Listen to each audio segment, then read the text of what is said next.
Let's go. Kita hari ini bahas lagi market.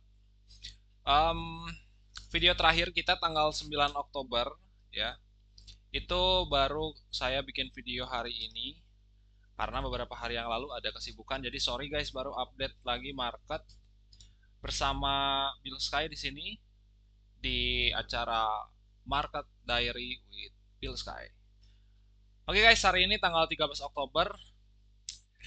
Beberapa hari yang lalu sempat rame ya market luar biasa junam di risk aset ya, kripto, saham, semuanya junam guys. Waktu itu disebabkan oleh isu tarif yang dikeluarkan oleh Trump, yaitu sebesar 100% untuk China. And then yang terjadi adalah junam pada Nasdaq, Bitcoin, Ethereum, ya, other altcoins, pokoknya risk asset, dan bahkan across foreign di beberapa dunia, di beberapa negara juga sama ya, termasuk IHSG di awal-awal sesi itu sempat dump juga guys. So di kesempatan kali ini Bill saya akan menjelaskan apa risk and opportunity pada hari ini, apa saja yang bisa kita ambil peluangnya ya, and then kita langsung saja cus bahas mulai dari Nasdaq dulu. Waktu itu kita di terakhir video itu sempat ya punya pandangan bahwa Nasdaq ini masih akan tetap rally. Nah, mungkin pertanyaannya apakah dengan kondisi sekarang masih memungkinkan untuk rally? Dan jawaban uh, pandangan saya pribadi adalah ya. Lalu bagaimana dengan tarif? Oke, saya jelaskan dulu ya. Jadi kronologinya itu guys. Pada waktu itu Trump memberikan Twitter yang memberikan tarif terhadap China 100%. Akan tetapi di hari yang sama ya, bahwa sebenarnya sudah diatur pertemuan antara Xi Jinping dengan Trump ini. Artinya itu belum benar-benar uh, sah gitu ya, bahwa tarif itu tuh akan diberlakukan. Itu masih isu atau masih mungkin uh, pandangan si Trumpnya aja gitu ya, pengen tarif segitu. But satu hari kemudian Trump memberikan lagi tweet, yaitu dia bilang ya bahwa China ya teman baik lah, apalah segala macam, pokoknya dia bahas di situ yang positif positif untuk China. Dan dari situ sebenarnya terlihat bahwa kita ada di fase, lagi-lagi ya, ada di fase tako. Apa sih itu fase tako? Tako itu singkatan ya guys, Trump always chicken out ya. Jadi tako itu singkatannya itu apa sih maksudnya? Nah, perlu kita perhatikan bahwa tarif 100% itu menghancurkan kedua negara guys. Jadi bukan win-win solution. Ya mungkin kalian berpikir bahwa US akan lebih diuntungkan. Tidak sama sekali. Kenapa demikian? Karena China ini sebagai eksportir ya, bahan baku, kemudian mineral tanah jarang, chip dan lain sebagainya, bahkan perangkat-perangkat elektronik yang diperlukan oleh Amerika itu diekspor dari China. Dan ketika diberlakukan tarif, ya mungkin di hampir seluruh barang, itu akan mengakibatkan apa? Kena supply and demand-nya, sorry, kena supply chain-nya, kok supply and demand, ini saya jadi karena lihat chart ya jadi nggak fokus. Kena supply chain-nya, ketika supply chain-nya kena, ya tentunya akan meningkatkan cost, efisiensi juga kena ya, dan alhasil apa, kedua negara tidak menerima manfaatnya sama sekali dari tarif 100% itu. Dan saya sudah ungkapkan di komunitas bahwa saya yakin bahwa tarif ini tidak mungkin benar-benar diberlakukan. So, pada hari Senin, market opening, Nasdaq langsung pump. Bitcoin juga pump lagi. Ethereum, Solana, and then beberapa altcoins juga sama-sama pump. Jadi risk asset serentak pump pada market open. Ya, sebetulnya sudah terjadi pada saat weekend trade ya, atau overnight. itu sudah kelihatan bahwa memang ada pergerakan ya, sentimen yang tadinya mungkin fear menjadi kembali bergairah lagi marketnya. So, kita langsung saja bahas secara teknikalnya untuk Nasdaq. Saya tertarik sekali bahwa keruntuhan ya, keruntuhan dalam artian di sini dam yang luar biasa ini itu mengenai tepat area resisten become supportnya guys. Dan ini sudah dites untuk kedua kalinya berarti sekarang. Pertama adalah pada tanggal 18 September dan kedua adalah pada tanggal ya pada saat itu 11 Oktober pada saat ada isu tarif. So, selama Nasdaq ini mempertahankan area 24.000 ya, mempertahankan area 24.000, saya rasa ini adalah good opportunity untuk kita ya melakukan posisi long. Dan saya sendiri sudah ngambil di angka 24.600-an ya, 24.600-an saya sudah ambil posisi long. Tapi sudah update posisinya dengan break even point. Jadi artinya ketika katakanlah masih terjadi penurunan, ya posisi saya masih aman. Kemudian bagaimana untuk Bitcoin? Untuk Bitcoin sendiri, saya rasa ya dengan melihat price action Nasdaq harusnya harusnya karena sama-sama risk aset juga bisa sama-sama rebound. Akan tetapi guys, perlu diketahui bahwa banyak sekali rintangan dan halangan gitu ya. Bisa disebut itu resisten-resisten yang harus dilalui oleh Bitcoin guys.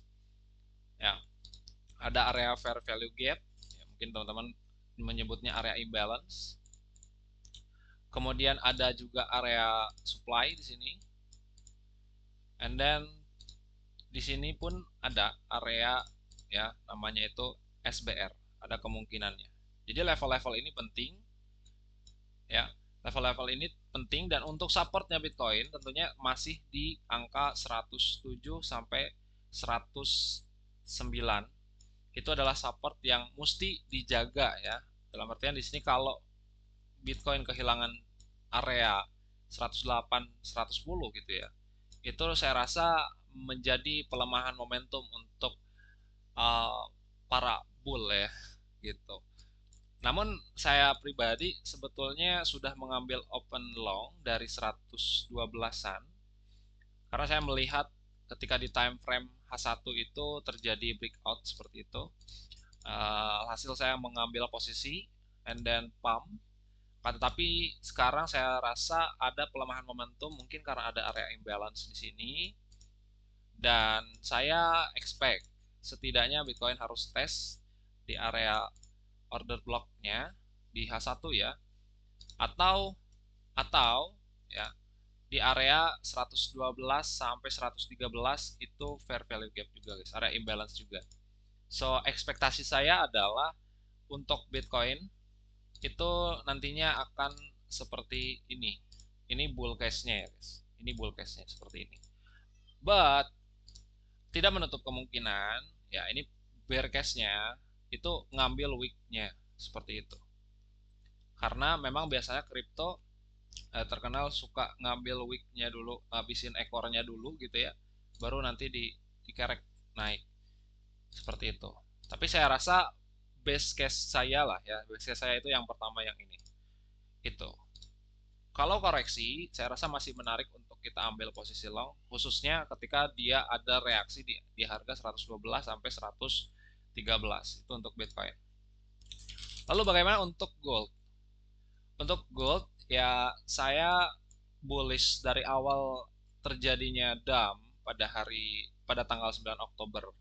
Itu saya masih berpandangan bullish. Kenapa demikian?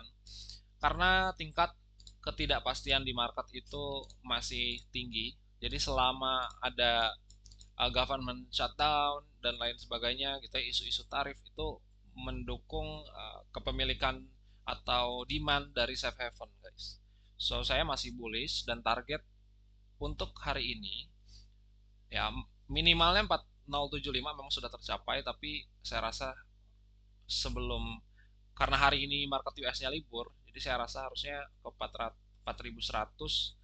uh, juga harusnya masih bisa ya, harusnya ya. Tapi of course kalau dia masih tertahan di harga yang sekarang itu masih menarik untuk kita terus beli, menunggu retest seperti ini, baik di area imbalance maupun di area resisten become support ya. Dan yang pasti untuk gold saya belum melihat adanya tanda-tanda reversal. Jadi kita masih cari peluang peluang buy ya, karena secara makronya pun demikian guys. Lalu untuk forex saya menarik membahas euro ya. Nah, euro ini memang secara setelah forms pada tanggal 17 September 18 September itu terjadi perubahan sentimen guys. Jadi US dollar saya rasa akan menguat ya. Saya rasa setelah forms ini memang akan menguat. Oke. Oleh karena itu saya expect untuk euro memang terjadi penurunan lebih lanjut ya. Mungkin dia mengambil uh, area demand ya di 114 sampai 1145 kayak gitu. Akan tetapi kalau misalkan dia mempertahankan ya 1543 sekian ya, karena saya melihat di sini juga ada breakout seperti itu, dan mungkin sekarang masih fase retest and then short seperti ini. Akan tetapi saya rasa saya lebih prefer untuk netral dulu ya euro, karena saya melihat ya ketika di DXY atau US Dollar Index sendiri memang terjadi semacam reversal pattern gitu. Jadi kita tidak boleh meragukan ya untuk US Dollar ini, meskipun secara tren daily weekly masih kelihatan gitu ya untuk downtrend seperti itu, tapi lebih tepatnya saya rasa saya melihat ada pola double bottom gitu. Dan pivot saya ada di 100 ya, di area 100 itu adalah pivot. Kalau misalkan breakout ya wes berarti itu sudah dapat dipastikan US dollar index atau USD itu reversal seperti itu ya, karena memang secara makronya pun demikian. Jadi ada divergence antara tingkat inflasi ya di berbagai macam negara, juga dari agresivitas bank sentral. Nah, Fed adalah yang paling main aman. Jadi saya juga di member VIP itu saya jelaskan bahwa Fed meskipun sedang melakukan rate cuts itu cenderung dia itu lebih apa ya, konservatif gitu, karena masih data dependen ya, beberapa membernya juga masih mengeluhkan terkait inflasi dan lain sebagainya, sehingga um, ya dengan dinamika yang seperti itu justru mampu menguatkan US dollar index gitu ya. So, saya lebih menarik untuk berfokus pada risk aset untuk minggu ini. Saya melihat perkembangannya seperti apa. Namun hari ini memang volumenya kecil ya guys, karena hanya open sampai London Session atau Eropa Session itu selesai, karena hari ini tanggal 13 Oktober itu ada holiday ya di US seperti itu. Jadi US Session hari ini tutup guys. So itu aja yang ingin saya sampaikan ya. Um, jadi teman-teman juga bisa akses ya dengan fitur-fitur yang luar biasa lengkap. Itu hanya ada di Quantara Terminal guys. For your information, jadi ini adalah terminal yang tim kami kembangkan, berisi data-data ekonomi, makro, geopolitics, news gitu ya. Kemudian juga bisa sambil charting, sambil baca apa berita, dan juga yang menarik ada AI-nya guys. Jadi sudah include AI yang ini luar biasa canggih AI-nya. Jadi kalian bisa langsung tanyakan juga sinyal ke sini. Juga didukung oleh berbagai fitur lainnya. Ya, untuk dashboardnya juga cakep banget teman-teman. Ada kalendernya, seperti ada chart ya. Lalu ada headlines, bisa streaming TV juga seperti itu, dan ada bubbles yang menunjukkan berita-berita terbaru guys. Itu canggih banget. Dan beberapa metrik yang dibuat oleh tim Kuantara yang membantu kita untuk memahami di siklus apa kita sekarang, bagaimana sentimen makronya dan lain sebagainya. Itu bisa kalian dapatkan langsung aja, nanti saya simpan linknya di deskripsi ya guys. So thank you buat kalian yang sudah menonton hingga akhir. Nanti kita lihat bagaimana perkembangannya, saya akan bahas lagi besok ya guys. Terima kasih. Sampai jumpa kembali di lain waktu guys. Bye bye.